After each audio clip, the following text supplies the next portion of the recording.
Enjoy some 1 Week Records interviews and music while we enjoy 1 week's vacation.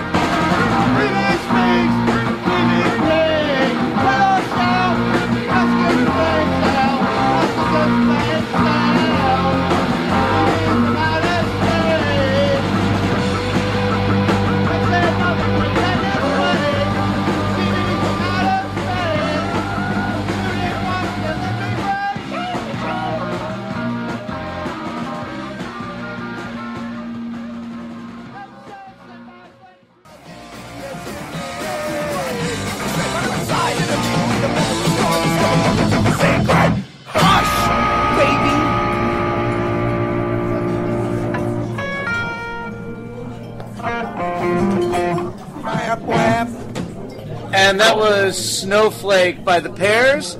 And on the phone with us now is Zach Quinn of the PEARS. How you doing, Zach? Hey, I'm doing all right.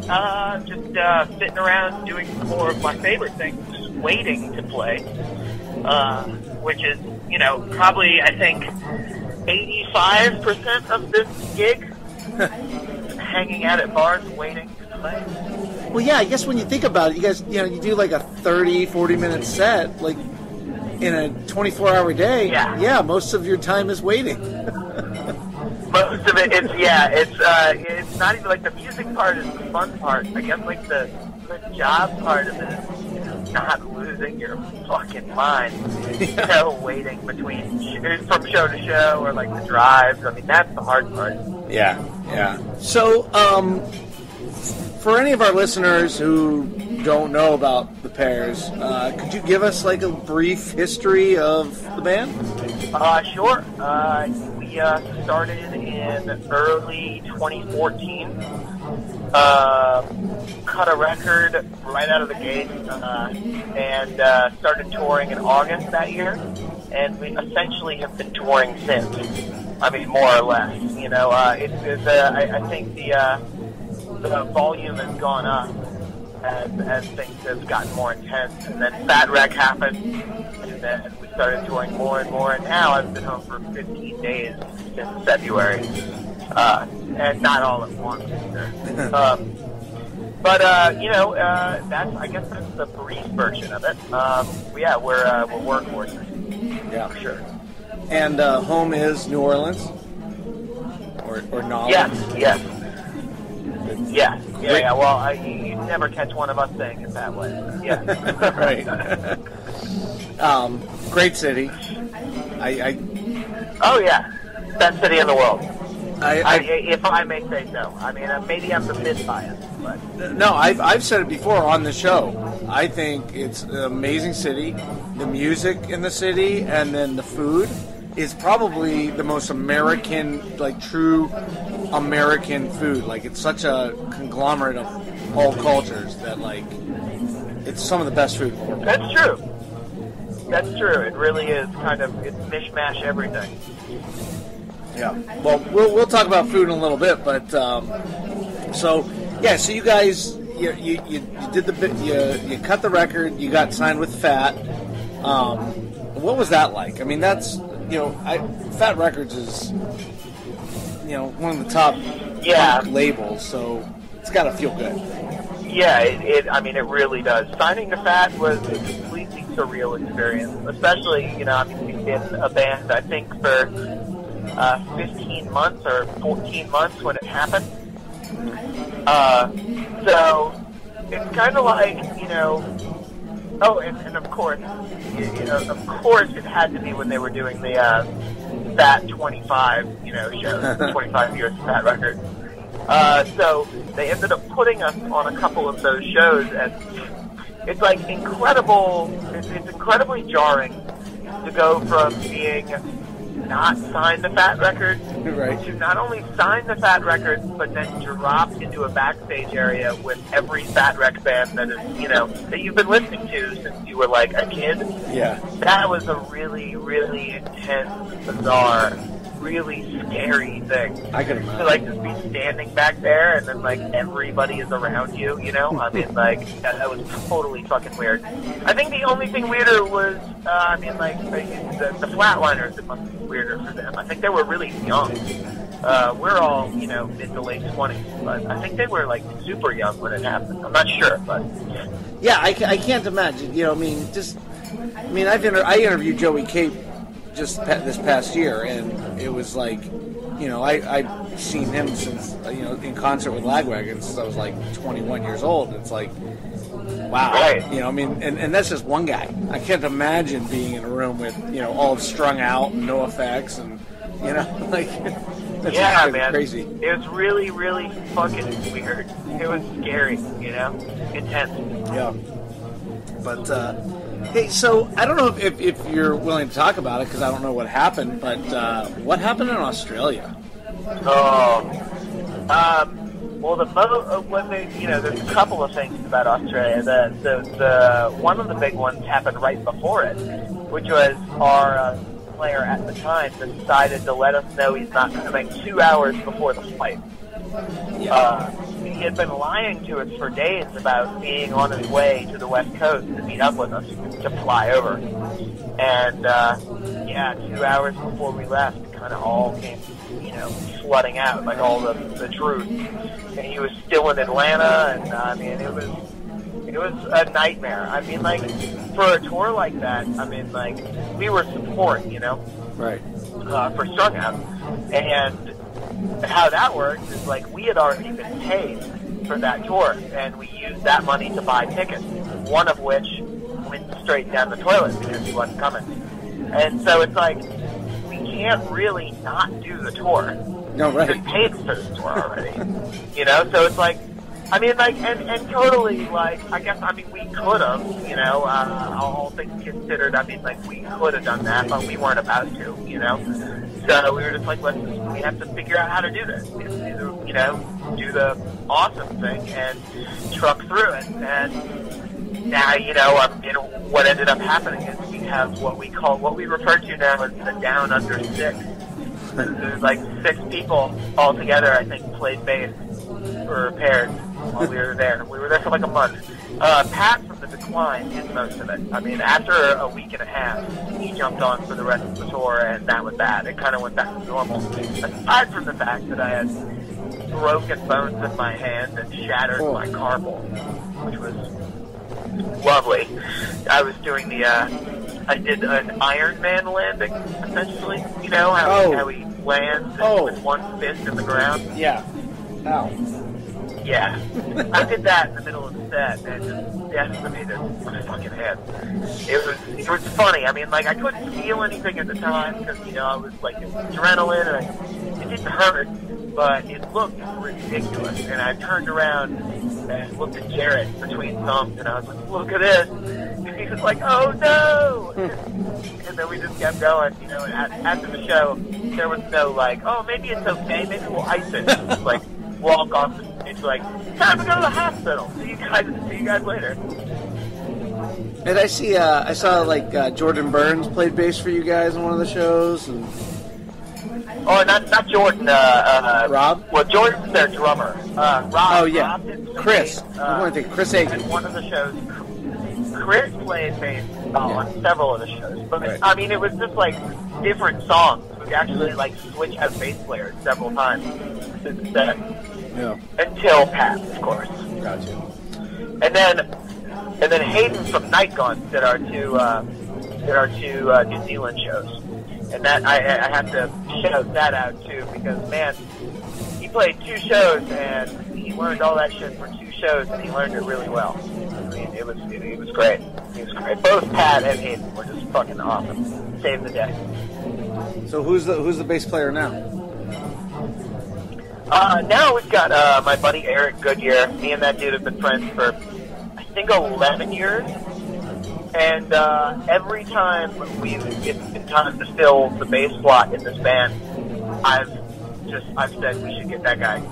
And even from the get-go. But you know, early on, Alex carried over from the Lollies, which makes sense. Right. Which is our band before.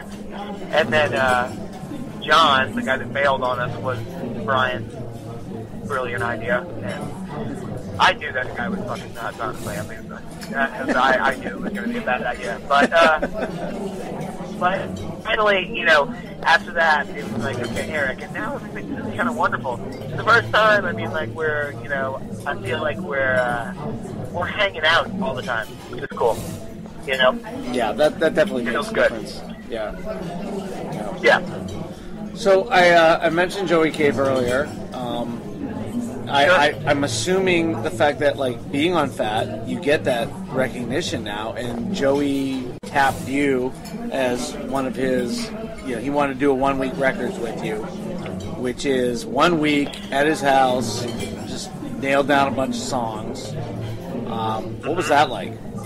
When that whole thing started, I mean, like, when I got out there, I did a pretty decent job putting away the sort of, like, star-strucken, like, you know that, like, feeling, like, oh my god, like, I kind of, like, and also at that point, I mean, we had toured with Lagwagon, so, like, I was pretty comfortable just around them in general, you know? Yes. But it's always scary, like, working with somebody new, and especially, like, when you're in a situation where it's like, I can't go home and not go back if it doesn't work, you know? Right.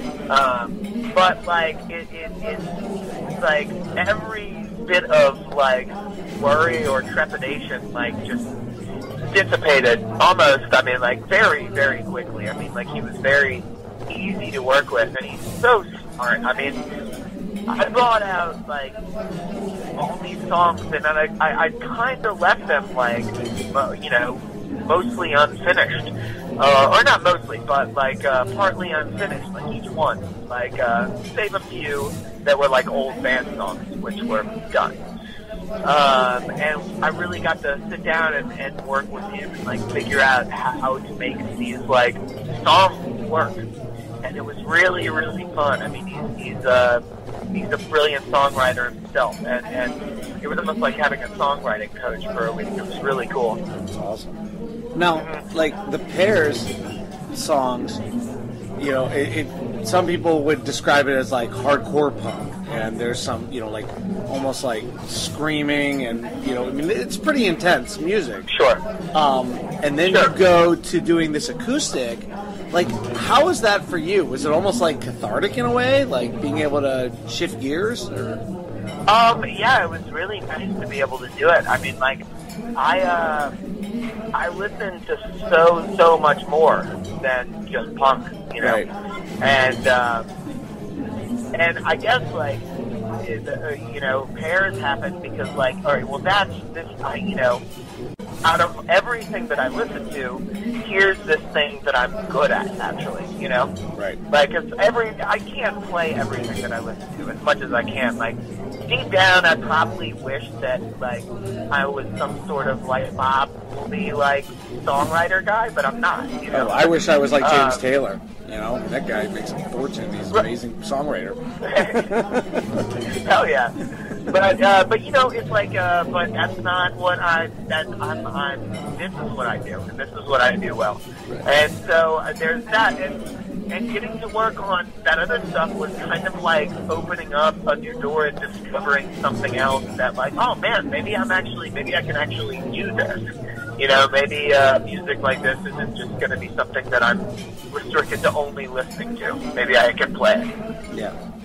And that's really great, you know. And I've worked on like solo stuff I've done it over the course of the last 10 years so many times. I mean, there's so many songs that I've written and recorded at my house, but just you know, I never did anything with. And this was kind of like getting to actually do it, and it was really cool. It was really great. Well, let's listen to one of the songs. This is off of Zach Quinn's 1 Week Record album. This one actually is one of my favorite. I don't know how you feel about it. I'm sure you love it because it's one of your babies. But this is Egg Train on Punk Rock Foodies Radio. Oh, I love that song.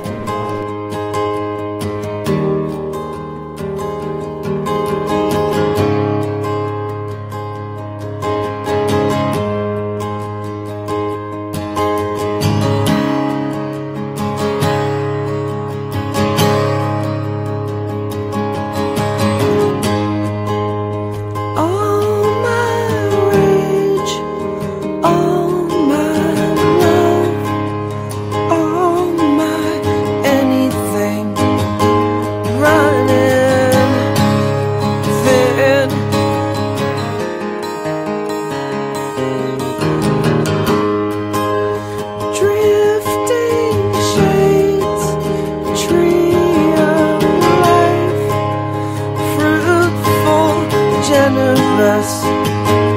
imminent.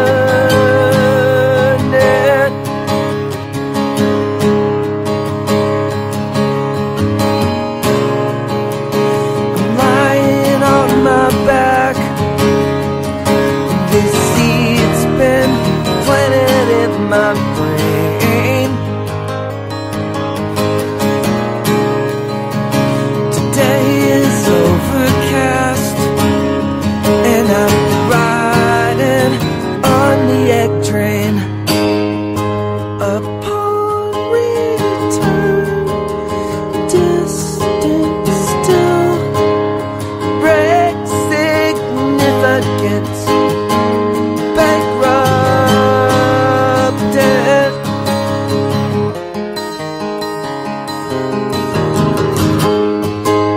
Smaller homes, smaller lives, smaller everything, smaller beds.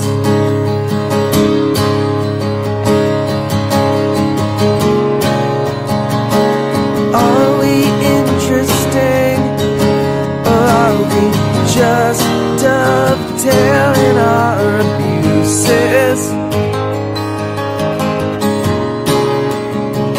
A blooming clover leaf, or the cross streets tried and useless.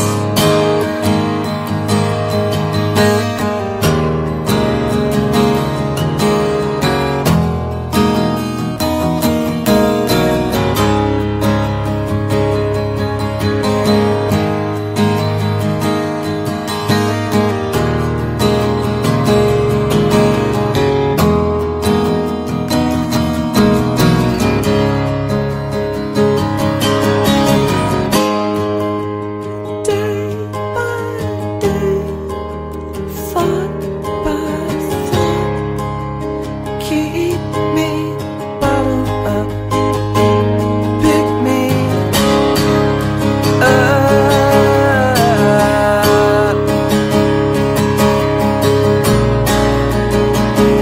Are we hunting still?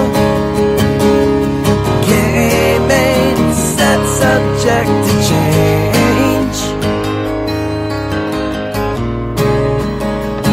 The cost is only will. Roaming, always out of range. But I can't scratch my back in that one place when I'm alone.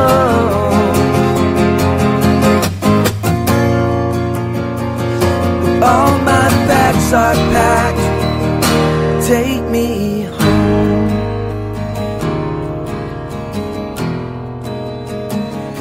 Take me home.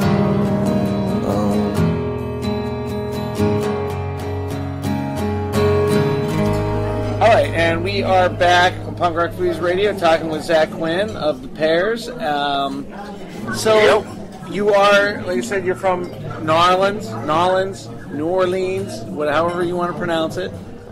Greatest food city in the world, as far as I'm concerned.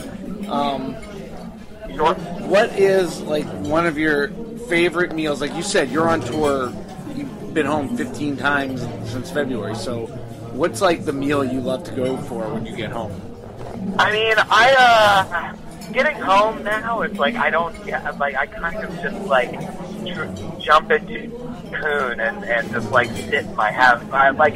Every time I'm out on a tour, I tell myself that I'm going to go home and eat all kinds of cool stuff and do all kinds of cool stuff. And but we haven't really been home long enough for me to recover to actually want to go do anything for a while. Yeah. But I'm about to be home for 3 weeks, and it's been one of my favorite sandwiches forever. But every time, the first thing that comes to mind is fried shrimp on bun from Birdie Mart, and that'll be the first meal. Nice. When I leave my house, not when I get home. Probably when I get home, it'll be like canned tuna, whatever other shit that's just laying around the house. Peanut butter and jelly. Yeah, you know, totally like standard like kitchen bullshit. Yeah. Well, so like when you're on tour, what do you guys generally eat when you're on tour? Man, the meal situation for us is chaos because I mean, like we often we have like long drives, and so unfortunately I eat a lot of crap that I don't want to eat, like fast food and gas station food is the worst. But when I get my pick, I mean, I really like to, especially because our sets are so physical. Yeah. I don't like to eat anything that's super, super heavy. I mean, I'm speaking for myself. I watch these guys eat like giant burgers all the time, and I don't know how they do it. But again, as physical as they are, they don't have to jump up and down, which I guess it just makes it. I mean, it'll make it. I feel like I'm going to throw up if I eat heavy food like that. You know. Right.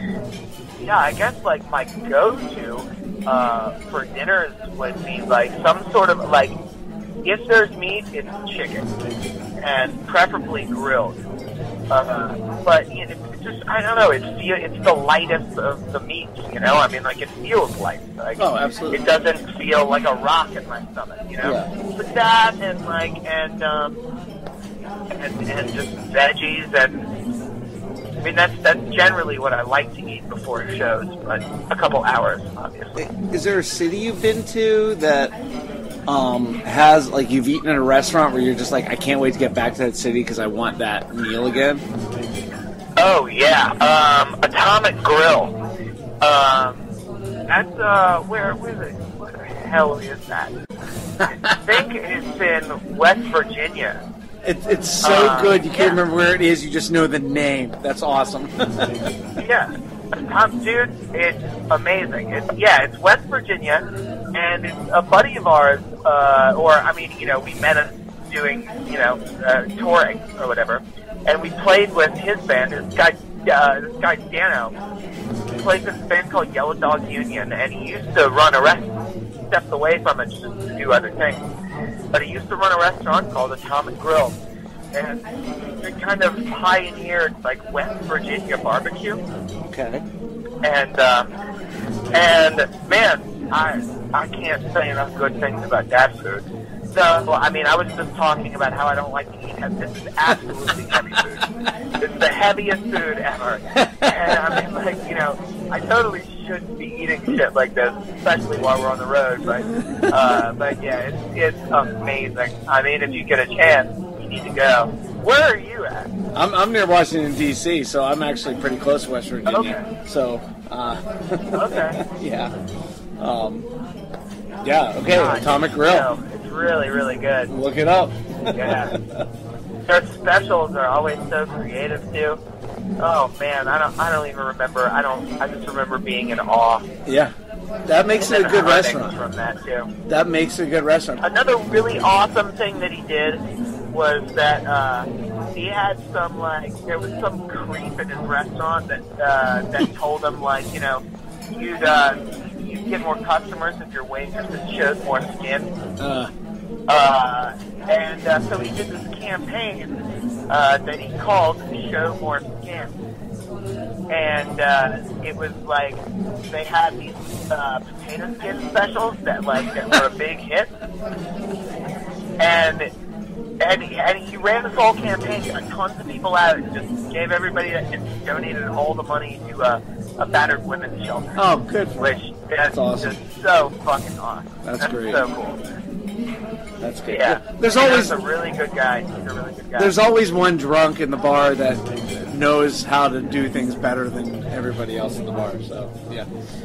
God, right? God, just shut the dude. Like what? I don't know. That's so stupid to me. Like let the people that are working do their job. God. Yeah. So do you do any cooking at all? No, man. I'm way stupid. I can boil an egg. I can hard boil an egg, and I can make ramen. And I'm like the really, really, really basic shit. No, I'm not a cooking guy. Okay, that's I'm a fair. garbage disposal, though. I mean, I'll eat literally anything. But that also kind of makes me less interesting of a food like conversation because I'll eat garbage and just be like, that's fine. That's all right. Brian was saying earlier about how he ate worms, so I mean, it's fair. Right on,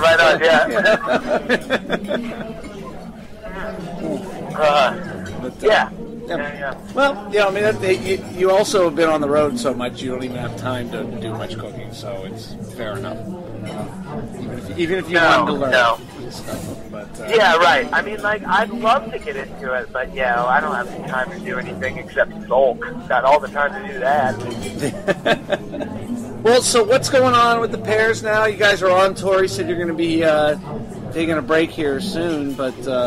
Well, yeah, we're going to take, we have 3 weeks off. We have like 8 more shows right now.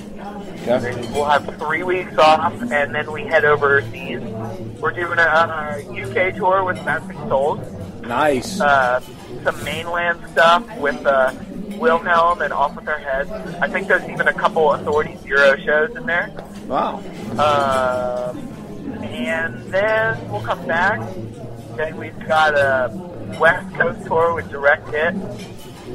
And then other stuff this year that I can't talk about yet. Special stuff, really cool stuff. But yeah, that's what's on the docket currently.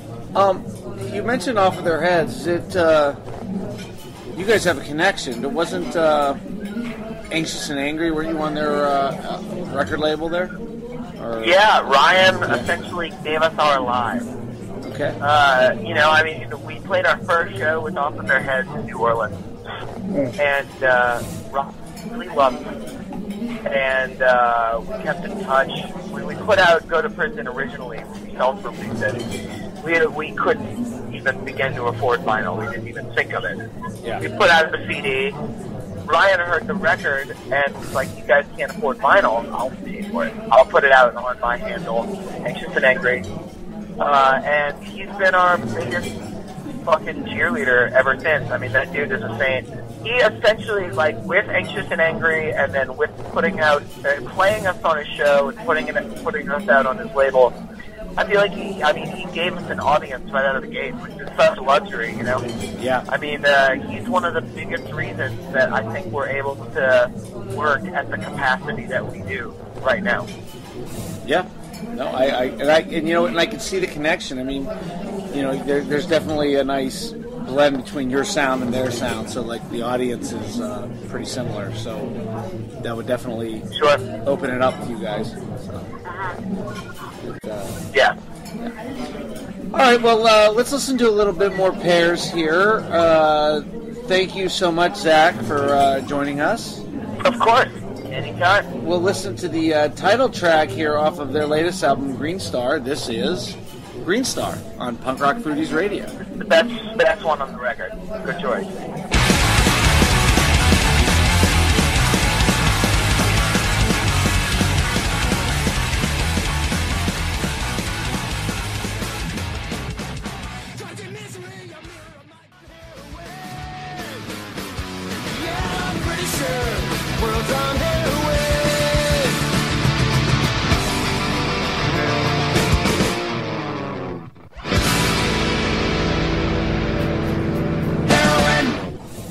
Alright, so that was The World's on Heroin by All. And we have a surprise guest here, just showed up here at the Vicious Pig Saloon here in Mattersville. Mr. Joey Cape is with us. Joey, how you doing? I'm good, man. I love it here. Yeah.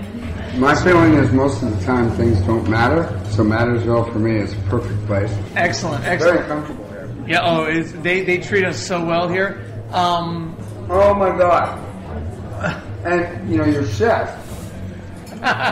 Oh, yeah. Oh, that's Rebecca. She's amazing. amazing So chef good. here. I think just left. But Yeah, anyway. but the food is ridiculous. Yeah. So how is the tour going so far? I know we're almost at the end of it. I mean, it's good, but in Mattersville, people don't. I mean, it's kind of weird when you play here because it seems like people don't really care that much. I mean, it doesn't matter. They're not concerned with anything, which is great because they live in a world where they're not worried about their troubles, their bills, and everything. I mean, nothing really matters here. So Absolutely.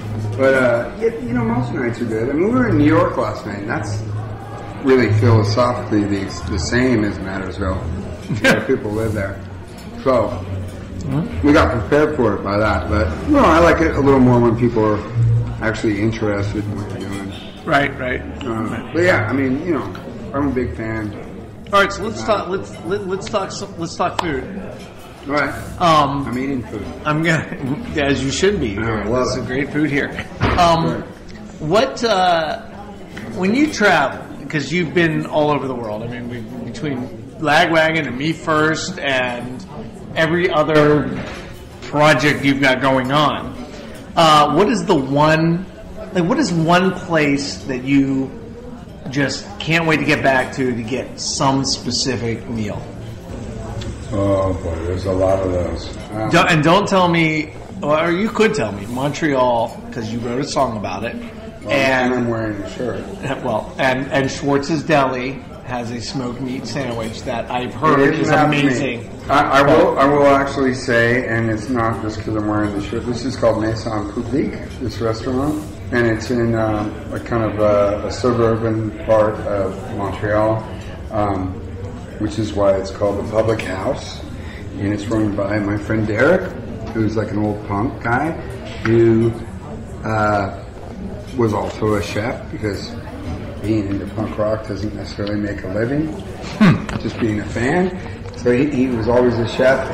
He studied and worked under Jamie Oliver in England for a long time. And I think he worked his way around Europe a little bit. And then he's a Western Canadian, but he came back and he opened this restaurant, Maison Public, in Montreal. And a friend of mine, Melanie, took me there for the first time. And now it's one of those things where every time that I'm in Montreal, I eat there. And there's a funny thing about when you like a place to eat so much, you're more interested in going to that town because of the restaurant than you are the actual show. And Montreal is always one of the kind of better shows, but yeah, I get really excited. And this time we played on Sunday, and the show was supposed to be Saturday, but it got backed up today and it ended up on Sunday. And originally the plan was to go there for Sunday brunch. Mondays they're closed. So I didn't get to go this time. It was heartbreaking. That was about a week ago. But yeah, that's one of those places. But anywhere in Japan, because I'm a big fan of fish.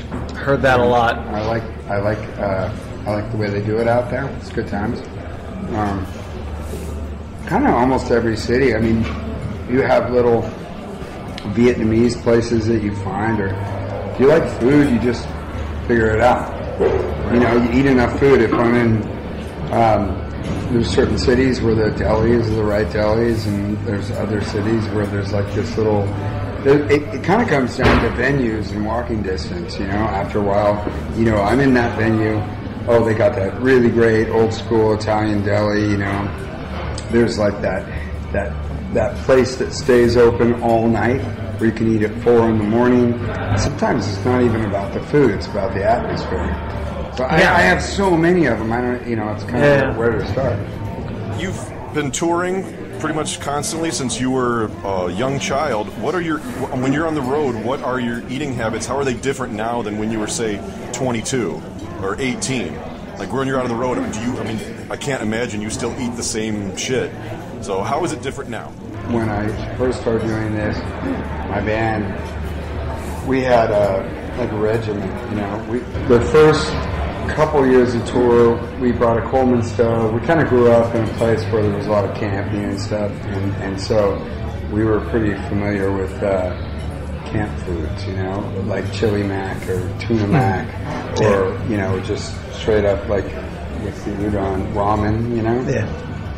So we would go to like a Costco or a Cost Plus, one of those places where we would buy in bulk, and we'd eat that way every day because it was really inexpensive, and some days we didn't make any money playing shows, so we had to worry about gas. we would have to hand out things to ask for gas. And then when we started doing a little better, we had a budget.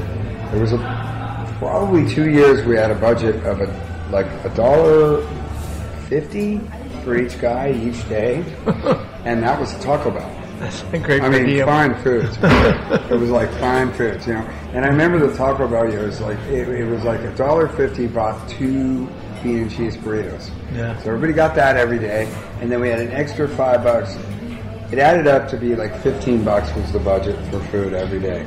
So everybody got 2 burritos every day, and we would get involved. It's crazy good. Mattersville, man, they make the best pastry here. But yeah, and then we would buy a jug of wine. Yeah. Cheap, terrible wine. Yeah. Like Carlo Rossi or something. Yeah, it was something. I don't know. There was like this specific jug of wine that we would buy, and then those burritos, and so all of us had really bad gas all the time. It was awful. But yeah, I think as soon as we started doing well enough to have like a per diem where everybody got like, you know, 10 and $15 a day or something, then I started kind of like, you know, I started getting a little more brave about it. But yeah. When you come back home to Toledo, you know, and I think you're from Santa Barbara area, so what is one food you crave? You know, I know there's a lot of regional stuff, but I'm sure that, you know, Mexican food's probably in your diet too, so what dish do you want to come back home to again once you get back off the road? It's always Mexican food because, you know, if you grow up in California, it's formerly Mexico, and I think that the burrito culture, which is a thing, you know, the burrito counter was, I guess, arguably La Cumbre, like, was the first, you know, kind of burrito bar thing in San Francisco, and so that's a thing that exists everywhere now. Even in Germany or something, you'll find places that are like that, but they don't really get it. They don't quite do it right, you know. So there's that thing if it's native to where you're from. So most of the time it's Mexican food. And in the early days when we were poverty-stricken and less sophisticated, it was Taco Bell. That's kind of funny. Yeah, well, I don't know. Yeah, like that's the thing for me. Like if I've been on a long tour and I haven't really had, you know, kind of proper taco or like a burrito, yeah, I'll go home and eat that. I mean, my girls and my wife and daughter, they're both vegetarian, and so there's not a lot of options, you know. Every once in a while I have sushi because they can get like veggie rolls and stuff like that. Right. But for the most part, you know, it's things like pasta and pizza and burritos, and the Mexican thing happens a couple times a week. But I'm always really excited when I get like a good burrito. So we've talked to Spike Slauson before on the show, and he works in a pizza place in San Francisco. You live in San Francisco. You guys hang out and eat pizza? I've had pizza with Spike before, but not from Escape from New York. His homemade stuff? Because I've seen his homemade stuff. Well, no, I've eaten dinner at his house a few times, and I've had him cook for me. Him and his wife, Audra, are both serious chefs. I mean, like, Spike, it's, you know, he's the guy for like 6 hours in the kitchen. And you're hanging out there. And he's so accommodating. Can I get you an espresso? While he's thinly slicing these little thin slices of garlic, you know. Yeah. Spike's, he's world class, and he knows it. Yeah, no, I've definitely eaten with him a lot, but I have yet to get a. You know, Spike likes to ride his bike.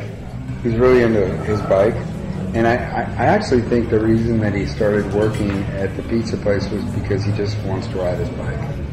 So he was just delivering pizzas. There's been some rumor, and I don't know if it's like a Mattersville thing, like where people are just talking and they don't know what they're talking about, but I've heard that he might be opening a place. You know what? And I think he should. I really hope so. But I'm also a little concerned for him because there's a lot of pizza. That is a big responsibility. If you're in Chicago, New York, San Francisco, opening a pizza place is a little bit risky, I think. Yeah. And I want him to do well, you know. Absolutely. We all do. Because the dude cannot sing, you know. So he's got to get like a real job. Yeah, he needs something. Yeah. Right. I mean, every night on stage, I'm just like, oof. So, how's the whole 1 week records thing going for you there? That's something new that you ventured into the whole record business before and seemed to just kind of back off of it or end it. Now we're getting back into it. How's it going? I mean, you got Chris Creswell, who's awesome. Yeah, I did one of those with Chris. I mean, it's a kind of different approach. Like, I don't know, just maybe some kind of philosophical answer to the way things are now. Records don't really sell, and there's like an issue with distributors and record labels having the kind of funding they need to actually pay for bands to make records, and anyone can make a record at the same time.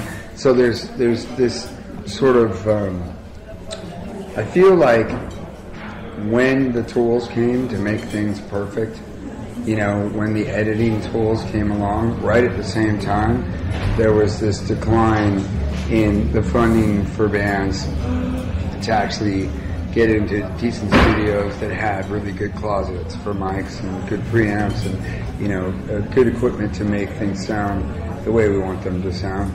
And so there was sort of this long, small kind of spiral that happened to me where it became the right thing, and the obvious thing to do to just edit things into place. To grid things till, like, a drummer, he doesn't even know how to hit a drum, but he can just play perfectly in time, and I'll just put these samples on his kick and snare. I'm guilty of this. I've produced records where I've made people that really aren't great players sound amazing. And singers, I mean, you can tune a vocal now. There's so many ways. It's such a sophisticated, algorithm. These things have come to a place where you can take someone singing in monotone and you can tune their voice and add inflection to it to make it sound like a natural singer. And we all know this because old R&B was predominantly live. The way records were recorded in the 70s, they were live. So you hear these old singers and they're unbelievable, But there's something, when you hear them by today's standards, you hear these little flaws in what they're singing. Yeah. Those are supposed to be there. Right. That's what made them individuals, and that's what made it so great. And so they're, we've gotten into this kind of pickle where, if you listen to like modern radio R&B stuff, it's riff. Like, they can't even fucking stick to a melody for 5 seconds to make us love it. They just gotta, to the point where I'm like, really? Fuck off. Fuck you, man. Stop. And yeah, so anyway, long story short, like, the idea with 1 Week Records was more like a session label. Lowering the consequence by lowering the amount of time that we have to make a record and having really no budget. I cost nothing. My studio costs nothing. The electricity is in my house already. I bring these people that I think are really good. I like the idea that it's about me seeing people on tour that I think are really great, that people should hear, and they don't have maybe an opportunity to reach someone, and I say, hey, why don't you come to my house for a week? Live with me and my wife and daughter, we'll drink coffee in the morning, and I'll make you breakfast, and I'll make you your meals, and we'll just record some songs, and we got 7 days, and every once in a while it's 120 hours in a week. Something like that, yeah. So it's like no sleep, lots of whiskey and coffee and whatever to get through. Good combination. Yeah. But what I like about it is that I got rid of auto-tune. I got rid of Melodyne and auto-tune. I got rid of any ability to tune vocals. I don't edit. I edit to a minimum, I mean, there's some editing that is artistic, So we do this minimum thing, and we try to do as much of it live. And what I really like about it is that if you do it right, if you get you get that thing, you get that performance. Mm-hmm. I don't know. I mean, to me, there's still, even if people don't know it, there's still a lot of people that will respond to that. And I think listening to anybody perform live, playing the guitar and singing live, just is amazing. And so to hear a record where somebody's playing the guitar and then there's a second track and then there's the bass track and everything, it kind of bastardizes the entire original intent behind the singer-songwriter who writes a song on and acoustic you guitar. can just layer and layer and layer and layer, and there's no end to it, and it's so easy to do now that it takes away from some of the imperfections that are actually the thing that artists were defined by, with all mediums of art. Yep. So not to sound pretentious, but it's like when you see a guy live that you love and you've seen him a whole bunch of times, there's always like that one show that you saw where that guy was just on and the sound was right in the venue and you remember it forever. You saw this band a million times or something and you go, nah, but that one night. And that's kind of the way I look at recording now. I look at it like, well, we're just going to do this until we get that moment. Right. And that's kind of what I go for with it. And a lot of pre-production, a lot of thinking about the songs and thinking about, let's try to figure out what the thing is that this person does that really represents who they are and what they have that's different than anyone else. And I just do my best to do that. And the thing is, it's a win-win because even if no one gets it and it doesn't work, I get it and I care about it and I love it. So for me, it's like I'm just buying something really good. And that's what's great. I mean, that's what the whole. So it's fun. It's what the punk rock industry is. I mean, even if it's not the technical version of what people consider punk rock, it doesn't matter. It's folk and punk are so related, and that entire theme is. I actually think you're onto something there because there is a really weird thing that happened. A lot of times you'll hear people say something like this. I don't really like this band. It's like I just don't like this genre of music, and it's because it's too polished or something. Like newer generations of punk rock would get kind of bad mouthed by like the old school guys. But most of the time when you're talking to people about that, they don't know why. They just know that they want to hear something scrappy. They want to hear something raw and like this. They want to hear that energy, like that thing. Every once in a while, you meet a musician that's been in the thing forever, and they go, "No, man, the reason that was fucking cool was because that thing had, it had a heartbeat and it was real." And now all this stuff is just getting to, and it's a shame because what happens is there's a lot of bands that come along and they have this amazing ability and amazing heart.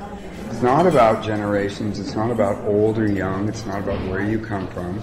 There's always going to be people that are passionate about what they do. So the thing is, if they come into an arena where they get, if the only way for them to make a record is in the Pro Tools world where they go in with some engineer that only knows this way of just going, that's going to just tear the soul out of their thing. Right. And that's a fucking shame. Right. And I am definitely guilty.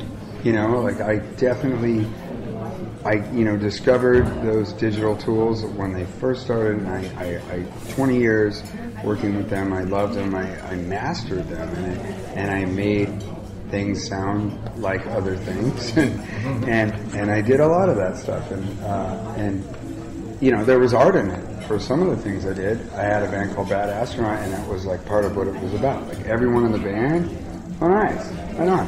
Everyone in that band was a producer or an engineer, so we all had those tools. So a lot of making those records, we spent like 2 years making a record because it was just like, yeah man, I worked on this thing for like a week. Like I broke a keyboard and it started making a weird noise, and I recorded this, and it was so fun, and it was art. But that's different. I guess what I was saying was that there's a lot of bands that have, they spend all these years before they do anything, as far as making a record goes. And they spend all these years practicing 5 days a week, 6, 7 days a week, like normal bands do, because they're really passionate about it. And every once in a while, maybe more often than not, these bands are really passionate, they're really good, and they really fine-tune their sound. Down to tones, down to chemistry, for sure. And then they go into a studio in this world, and they get, without knowing it's happening, they're being taken to a room where everybody lives. Right. And that's not okay. No. It's also not okay that somebody or a band, you know, any musicians that aren't really players can just go in and edit and do whatever they want and make it sound perfect. There's something wrong with it.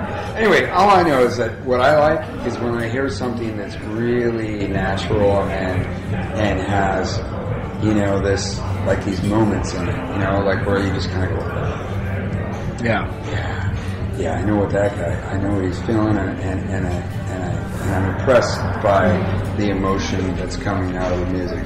That's what makes me happy. And it might be because I'm older, but I still think that that's what people connect to when they hear things. I think they don't even know it. So if you're a chef, you know, you make food and you use all these ingredients, and someone who eats it, they love the taste of it, but they don't know all the ingredients that you use, you know? So we have some responsibility to that. Right. And I like to think that the One Week Records things are, it's not a new idea. The BBC sessions went on forever. There's been all kinds of things like this in history, but maybe if more labels did this, it could help a little bit, you know. It alleviates some of the cost. It also asks more of the musicians, and it gives people something that's actually real. Yeah. No, I think it's a good thing. That's great. That's great. All right, so that's awesome, Joey. Killer place in Mattersville. Oh, the Pig Vicious here is one of the best saloons ever, and you know what? There's too many pigs though. Well, we're gonna go up to the song. We're gonna play a Bad Astronaut song here, and then afterwards, well, hopefully we can get you to do a little live action for us here at the place. So this is Greg's Estate. Thanks, Joey. Pleasure. Hello, Lester. This is Gregory. Finally, my father before me. Nose is bleeding, heart is barely beating, surviving you in the den of iniquity. Now the sole heir of a fallen tree, from an estate on a mountain of misery. Hello, Lester. This is your legacy, and I'm almost done. My tragedy, son of Satan, Lester, the molester of children. Even mother well, was gave a one that we loved when it was given away. Said the worst of times, the battle cries, get lost in a day. Fall back, get it on track, yeah, forget all the mistakes of the past. You know it's got so bad, the time is now, say it. All right, that was Dillinger 4 with America's premier faith-based initiative, and you are listening to Punk Rock Foodies Radio. On the phone with us now is One Week Records recording star Walt Hamburger. How you doing, Walt? Good. I don't know about star, but yeah, doing great. Well, and that leads me into the first question. How did you get hooked up with Joey and his record label? So it was kind of I've never actually submitted anything I've done in the past, 18 years to a record label. I'm just not good at the anxiety of potential rejection or anything. So it was luck. I just happened to open a show for him in Green Bay, Wisconsin, and we kind of were talking before the show. I was excited to meet him and everything. And then I did my sound check, and he came running up the stairs, and he said, is that one of your songs? And it was a cover, and I felt awful. I was like, no, it's not one of mine. But he watched my whole set, and he took a demo, when they were pulling out today. They go to Winnipeg the next day, which is like a huge huge drive from Green Bay, so they just had to leave right away. And 6 days later, he called me and made me an offer. So that simple, everybody.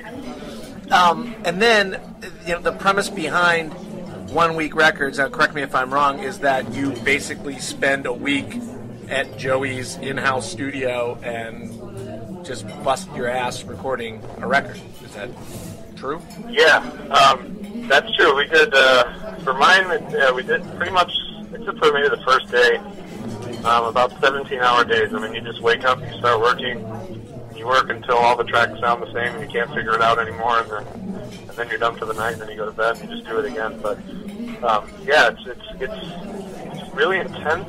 But the whole time you're thinking, one, I'm getting to work with someone that I've idolized, for lack of a better term, for a good portion of my life, which is really exciting. And also, it's 1 week of work and then you're done. Right. And it's pretty crazy the actual week, because things can go wrong and then it's like panic time. Yeah, I can imagine, power outage would really screw things up. Yeah, like with Laura Martin, something like that happened where like a big piece of equipment broke, and she's from Australia, so it wasn't like she could just stay an extra couple days or come back, So I was lucky; we didn't have any huge machine failures or anything when I was there. But you never know what can happen. Right. So while you're at Joey's, who's cooking food? Is it, or are you guys ordering out a lot? Cooking food. Yeah. We do a little bit of both. Joey cooks, so usually breakfast he'll make for us. I'm pescatarian, and his wife and daughter, I believe, are both just vegetarian and maybe even vegan. So he's good at cooking the kind of food I like. So usually, there's breakfast. He'll make something kind of creative, maybe with an egg or some fake sausage or something. Very strong coffee, as you can imagine. And then throughout the day, we might get lunch, we might not, at one of the neighborhood places. He lives in a really diverse neighborhood in San Francisco, so there's kinds of food there that I had never even heard of that was really tasty. So anything from, I think, Ecuadorian, perhaps, or something like that, to just great Mexican food that you can imagine in San Francisco, and different kinds of cuisine. So you say you're pescatarian, so I guess having the last name Hamburger, you probably get a lot of, you almost catch a lot of shit for not being a hamburger fan. Well, yeah, I mean, I wasn't always pescatarian. It's not my real last name. It came from a band I was in called the Hamburgers. People remembered my first name but didn't know my last name, so they just kind of called me Walt Hamburger, sort of like a Joey Ramone type thing. Not that I'm putting myself in that, category by any means, but just, same name concept. So when we were with the Hamburgers, it was great because when we were tour, we'd often get a free dinner because people would want to take us to their favorite hamburger joints. That's smart. But yeah, nowadays I'm a veggie burger guy. So it can get a little interesting, but it's worth a laugh, I guess. I don't know. I should change my last name to Pizza. Exactly. That's kind of what I wish I was gone. If I could do it all over again, I'd be Walt Pizza. For sure. What we were talking on this episode some of the best foods we've eaten. What is one of the best pizzas you've ever had, or maybe like the best? Oh man. Okay, this is a topic I could really go into detail on. But I would say, first of all, in San Francisco, just a shout out for one of the things that Joey fed me, Little Joe's Pizza, unbelievable. You hear about California pizza and you figure it's going to be all vegetables and California Pizza Kitchen and stuff like that. No, this is like your classic greasy Italian extra cheese, just delicious pie. But my favorite pizza is, I don't even know the name of the place because we just call it Iron River Pizza because it's a place in Iron River, Upper Michigan, and I hardly ever get to go there. But when we're there, I have some family up there, and when we're there, it's like the best pizza in the whole world. What about, well, I guess you're a pescatarian, what about in your olden days, best chicken wings? I was never a chicken wing guy. Yeah? I was, it grossed me out just a little too much, the whole, I guess just the fat, part of it. Yeah. I like, if I did wings, it would be the boneless wings, and then it would just be something lame, like Buffalo Wild Wings or something. I was never big into that. Okay. So that's a terrible answer. It's... But I would imagine somewhere in Buffalo they're probably pretty good. But. Well, I have had them at the Anchor Bar, which claims to have invented them, and I've had better in other places, so Sure. Well, I suppose, I mean, they just invented it. They didn't perfect it, right? Good point, yeah. So being from Wisconsin, sure, big cheese fan. Oh, yeah. I can never go vegan. I mean, and people say all kinds of stuff like, I can never do this, I can never do that. I truly never could go vegan. I mean, just cheese is like a good third of my diet, I'm sure. And it's so easy to get good cheese here. And we're just spoiled, and we're pretty much all fat, too, so it comes with the territory. Yeah, my fiance's family is from Wisconsin, and they would go visit, and she always talks about the cheese curds that they would get. And yeah, fresh cheese curds. Yeah, you can find them almost any gas station, liquor store, whatever, on Friday, and they'll be fresh. You'll know they're good if they're not refrigerated. They sit out on the counter. You buy them. They squeak in your mouth. They're delicious. You pay for it later, but they're amazing. So you are from Milwaukee, or Milwaukee? I lived in Milwaukee a little bit as a kid. I was born in Green Bay. I moved around a lot. Now I live about 30 miles south of Green Bay. Okay, so Appleton area. So big Brewers fan and Packers fan and all that. Yeah, those are the two big ones for me. I would say I'm a baseball fan more than anything else, but the Brewers are usually pretty terrible, so it's a little easier to be a Packer fan because they tend to win more. I grew up in Pittsburgh, so I know the feeling. Yeah, right. Well, you guys have hockey, too, you can turn to. That's kind of nice. We don't really have that. That's true. We should. I mean, it's cold enough, but we should have a minor league team. Well, the Wisconsin Badgers have a pretty decent team every year, don't they? Oh, yeah. They usually have a good team. I actually did not follow them this year as far as what their hockey did, but yeah, Madison, they have good basketball, good football, good hockey usually, both men and women's, I believe. So you're on tour in Europe, going on tour in Europe with Joey and... it's Joey, Cape, Lagwagon, me first getting all that stuff. Yotam, Ben Horn from Useless ID. Yep. And then Laura Martin, who is another one-week records artist. She's from Australia. So we got Joey and me from the States, and Yotam from Israel, and then Laura from Australia. So we're doing quite a bit of flying to get there. Yeah, I would say so. So you're heading out to Scotland soon, right? Yep. Like a week from right now, we'll just be, I don't know, with the time change, I guess we'll just be finishing up. But yeah, from when we're doing this interview, it's a week away. So I've never been anywhere except the U.S. and Canada, so this whole thing is going to be exciting and strange and scary and fun and just hopefully not too drunk. You know? Yeah, it'll be interesting. It should be a good time for you, especially with some seasoned veterans around that have done it right. before. Well, that helps a lot, like having people that know the territory. Plus, our tour manager will know what's going on and stuff, so I'm sure we'll see a few sites, taking a little culture. Well, that sounds pretty exciting, especially, seeing as where you started, playing in, bars and, opening up for Joey Cape one time, and now you're heading to Europe with him. Yeah, I mean, it's been an incredible, I guess year and a half now, and I really don't know how to put it into words. It's changed everything for me. I mean, it's definitely helped open up a lot more doors here at home for shows, and getting to work with people like Joey or KJ from Chicks Dig It or Yotam or Dave Haas or just all these different people you get to meet and share the stage with and work with and things. I mean, it's pretty stupid that I get to do this, and I'm really appreciative of the opportunity and doing my best to take advantage of it because it can all go away next week. You just never know. Yeah. Well, that's great, Walt. We wish you the best of luck. So we're gonna head off here with a song by Walt that something that we all like to do. It's called "Drink." Here on Punk Rock Foodies Radio, and check him out, 1 Week Records, oneweekrecords.com. If you see him coming through your city, check him out. So thanks, Walt. Cool. Thanks for having me.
I drink.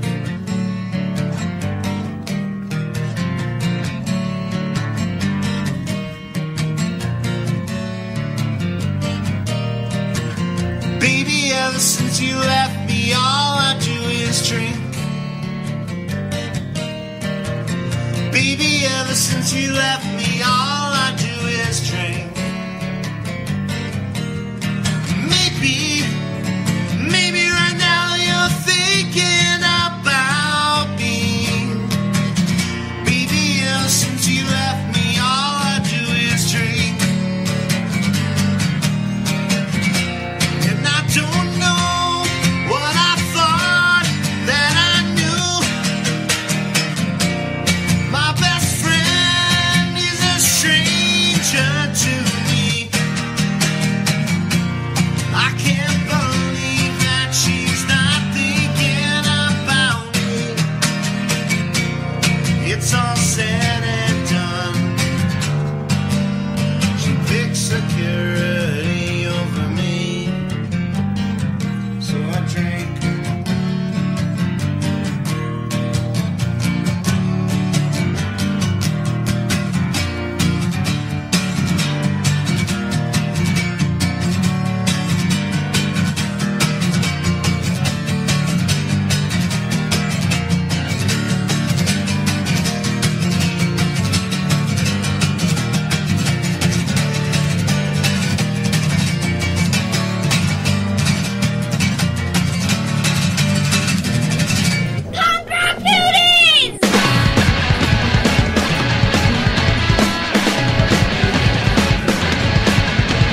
All right, thank you, Zach Quinn of the PEARS. Thank you, Joey Cape of Lagwagon and other ventures. And thanks to Walt Hamburger for being on our show. Check out 1 Week Records. Go to the website. You can get all of their entire catalog pretty cheap. All great music. You'll love it. Check out Burning Rose Studios for your video and graphic needs. Check out Betty Gear and come on over to Facebook and check out Punk Rock Foodies. 4,500 members and growing. Make food, post pic. Bone-ape-tit.